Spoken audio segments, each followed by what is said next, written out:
Bem-vindos ao segundo conteúdo, treinamento sobre LGPD no departamento pessoal, no departamento de gestão e pessoas. Nesse vídeo falaremos um pouco mais sobre a prática, sobre o que fazer frente a algumas situações que envolvam dados pessoais nesse departamento. Segurança da informação no RH e DP. A adoção de medidas de segurança, tanto físicas quanto digital, é fundamental para garantir a conformidade com a Lei Geral de Proteção de Dados e evitar incidentes de segurança que possa resultar em danos à reputação da organização, mas principalmente, pessoal, danos ao próprio titular de dados pessoais. Qual a importância da segurança da informação para a proteção dos dados pessoais? Eu destaco 3 itens. Garantir a privacidade e confidencialidade dos dados pessoais. É importante lembrarmos que dados pessoais são pessoas reais. Se estamos violando sua confidencialidade, sua privacidade, estamos violando também a própria pessoa. Segundo item, cumprir a LGPD. É uma lei, precisa ser seguida, precisa ser cumprida, sob pena de sanções, né? Várias sanções, tanto administrativas quanto judiciais. E por último, prevenir perdas financeiras e reputacionais. Então, como falamos, a lei precisa ser cumprida. Se não for cumprida, multa de até 50 milhões de reais, limitado a 2% do faturamento do grupo econômico, mas também danos reputacionais. Cada incidente de segurança que uma empresa passa, existem pesquisas que falam que o valor de mercado dessa empresa cai 7% no primeiro ano da repercussão desse incidente de segurança. Medidas de segurança física e digital. Primeiro item, controle de acesso físico. Então, o acesso aos escritórios deve ser restrito a colaboradores autorizados. Devemos considerar o uso de controles de acesso, que falamos há pouco, ou biometria, ou um cartão magnético. Tá? Isso para monitorar quem entra e quem sai desses ambientes. Além disso, documentos físicos que contenham dados pessoais, por exemplo, contrato de trabalho, ficha cadastral, deve ser armazenado em armários trancados, sempre com uma chave e que, de preferência, essa chave não seja de acesso a todos do escritório. Uso de senhas fortes. Sempre batemos na mesma tecla, né, pessoal? A proteção começa com a implementação de uma política de segurança de senhas, ou seja, senhas fortes. Todos os sistemas devem exigir estas senhas e que também precisa ser regularmente alterada. De preferência, não alterar para a senha que já teve no passado, uma nova senha. Não compartilhar a senha de colaboradores é essencial e o uso de autenticação multifator, o MFA, é altamente recomendado para aumentar essa segurança dos dados pessoais. Criptografia dos dados. Todos os dados pessoais armazenados em sistemas digitais devem ser criptografados. Então, sempre que tiver um documento que tenha informação pessoal, criptografar, tanto em repouso quanto em trânsito, durante o envio desses dados pessoais. A criptografia ajuda a garantir que, mesmo em caso de acesso não autorizado, o dado não seja violado, ou seja, lido ou utilizado de alguma forma criminosa. Proteção de documentos físicos que contenham dados pessoais devem ser minimizados sempre que possível. Quando necessário, eles devem ser mantidos em local seguro, como já falamos, armário com chave. Além disso, documentos desnecessários ou que já perderam a validade devem ser destruídos de maneira segura para evitar que caiam em mãos erradas. Gerenciamento de acessos e privilégios. O que é isso? O gerenciamento de acessos é uma prática para garantir que as pessoas autorizadas e somente elas possam acessar dados pessoais. Isso envolve a definição clara de quem pode acessar quais dados e por qual motivo, quem pode acessar o que e por quê. Dentro do tema gerenciamento de acessos, precisamos compreender o que é o princípio do menor privilégio. Então, o princípio versa que apenas colaboradores que realmente necessitem acessar dados pessoais para desempenhar suas funções devem ter a permissão para o uso desses dados, seja ele o acesso físico ou acesso via sistema. Por exemplo, um profissional de folha de pagamento deve ter acesso às informações bancárias, mas não necessariamente a dados médicos. Controle de acessos baseados em funções. Então, atribuir permissões de acesso com base nas funções dos colaboradores é uma prática altamente eficaz. Dessa forma, diferentes níveis de acesso são concedidos conforme a necessidade de cada cargo. Por exemplo, um analista de recrutamento pode precisar de acesso a currículos e informações de contato de candidatos, enquanto um gestor de benefício pode precisar apenas do acesso aos dados de saúde. Registro de logs de acesso. Então, manter registro de acesso aos sistemas e arquivos também digitais que contenham dados pessoais é muito importante para uma futura auditoria e também para a segurança dos dados. Logs de acesso podem ajudar a identificar quem acessou quais dados e em que momento, facilitando a detecção de acessos suspeitos ou ainda não autorizados. Vamos falar agora um pouquinho sobre as políticas internas que estão sendo implementadas, que serão implementadas na organização e também a repercussão dela, que é a conformidade com a Lei Geral de Proteção de Dados. Então, as diretrizes internas de proteção de dados e segurança da informação asseguram que todos os colaboradores, especialmente os do Departamento de Recursos Humanos, compreendam suas responsabilidades em relação ao tratamento desses dados pessoais. Estas políticas ainda estabelecem normas claras e práticas a serem seguidas para garantir a conformidade com a LGPD e reduzir os riscos de um incidente de segurança.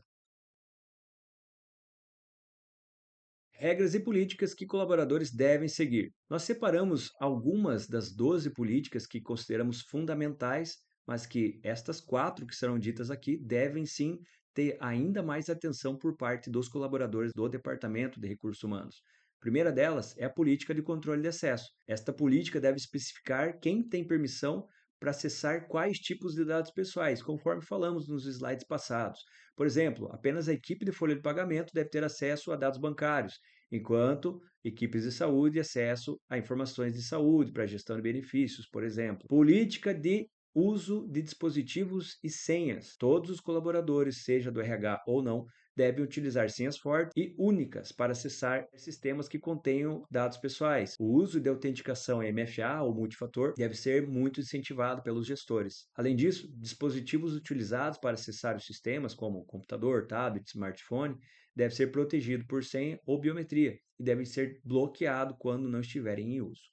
Terceira das políticas, política de retenção e documentação dos dados pessoais. A política deve orientar sobre quais dados devem ser mantidos e por quanto tempo, e quais devem ser descartados de maneira segura. Por exemplo, currículos de candidatos que não foram contratados devem ser eliminados após um certo período, a menos que haja uma necessidade legal de retê-los.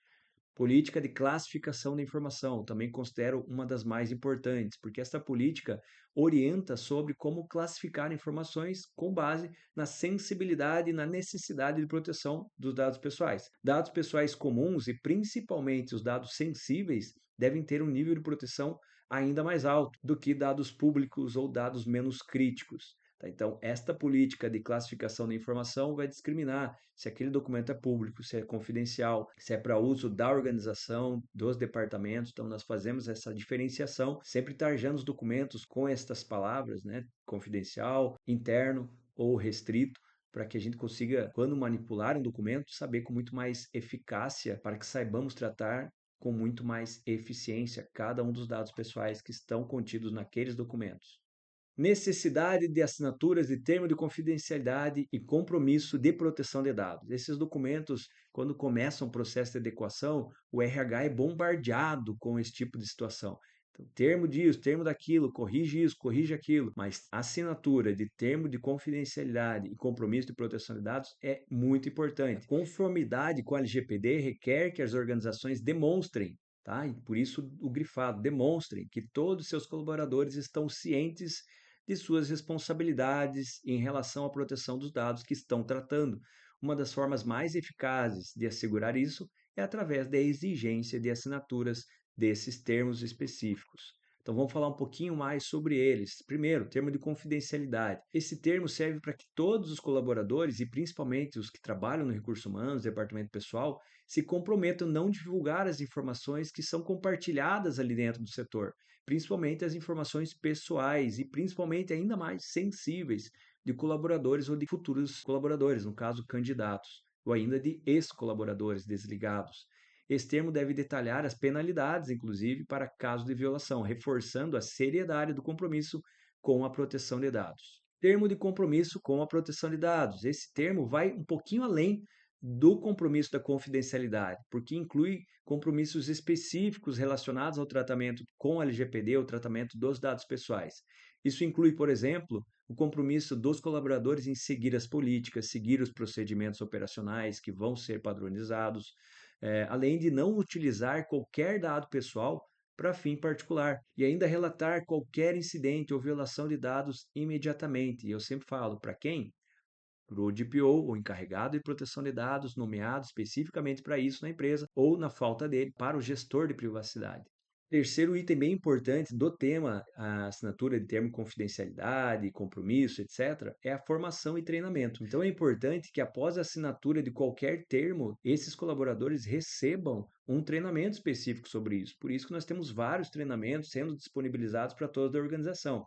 Seja treinamento sobre nivelamento da Lei Geral de Proteção de Dados para todo mundo, gestão de risco, análise de risco, relatório de impacto, diversos temas que devem ser treinados porque ninguém pode ser cobrado do que não se tem conhecimento. Então, esses treinamentos devem ser adaptados ao contexto do RH, abordando situações práticas como o manuseio de documentos físicos digitais, compartilhamento de informações com prestador de serviços, entre outros vários aspectos que tem no dia a dia de colaboradores do RH. Nos encaminhando para o final do treinamento, pessoal, vou lançar aqui um cenário fictício de vazamento de dados.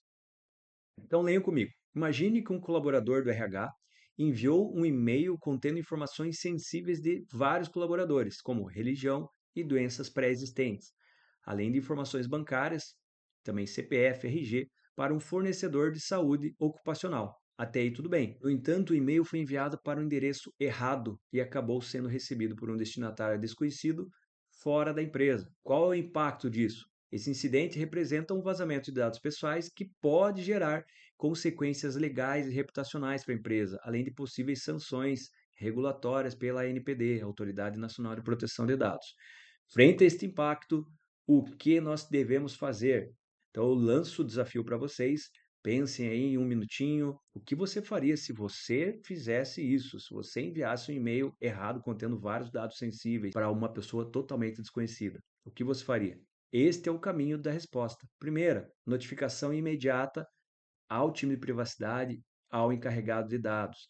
O encarregado, o time de privacidade vai se incumbir de fazer uma avaliação geral da situação. Fazendo uma avaliação geral, consequentemente, atuará no sentido de mitigar os impactos desse risco. Feita a avaliação da situação, o próximo passo é conter esse incidente, é mitigar os impactos negativos que possa ocasionar tanto para os titulares quanto para os negócios da empresa. E a depender da situação, nós temos que ir para a próxima fase, que é justamente a comunicação aos titulares de dados pessoais que foram afetados. Vou precisar documentar este incidente, enviar via formulário de comunicação de incidente para a Autoridade Nacional de Proteção de Dados. E, por fim, revisão das políticas e treinamento. Paralelamente à revisão de política e treinamento, nós também temos um proceder que é justamente fazer um balanço de como foi o incidente, o que nós aprendemos, para que, quando acontecer, nós saibamos efetivamente como tratar este incidente de uma forma menos constrangedora, menos preocupante.